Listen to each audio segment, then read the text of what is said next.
বিকেলবেলায় আমি এই যে ঘুম থেকে উঠে তো দুধ চা বানালাম, তো দুধ চা বানিয়ে চা আমরা খাবো। এই যে সব রেডি করে রেখেছি, দেখো সবাই মিলে আমরা চাটা খেয়ে নেবো। তারপরে আমি চা খেয়ে আটা মেখে নিয়েছি, আটা মেখে রুটি করছি, কারণ রাত্রিবেলায় খাবারের চিন্তা করতে হয়। তো রুটির সাথে কী করবো, তো ছোলার ডাল, তো ছোলার ডালটা আমি প্রেসারে সিদ্ধ করে নিয়েছি। ততক্ষণে আমি সিদ্ধ করতে ততক্ষণে আমি তেলটা ঢেলে নিলাম, তেল শেষ হয়ে গেছিলো। তারপরে এই কমপ্লিট করে তারপরে আমি টিভি দেখতে বসে গেলাম একটু, ততক্ষণে সিদ্ধ হোক ডালটা। ডাল সিদ্ধ হয়ে গেছে, তারপরে আমি দেখো তেল দিয়েছি, তেল দিয়ে আমি সব কিছু দিয়ে ডালটাকে আমি বানিয়ে নিলাম। তো দেখো ডাল আমার রান্না হয়ে গেছে। তারপরে আমি ছেলেকে পড়তে বসালাম, বাবাকেও দিয়ে দিয়েছি খেতে।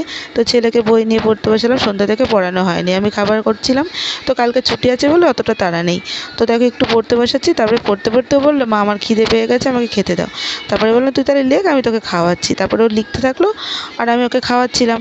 তো ও ততক্ষণে খাক, আর তোমরা তো চ্যানেলটিকে সাবস্ক্রাইব করে দিও। বাই।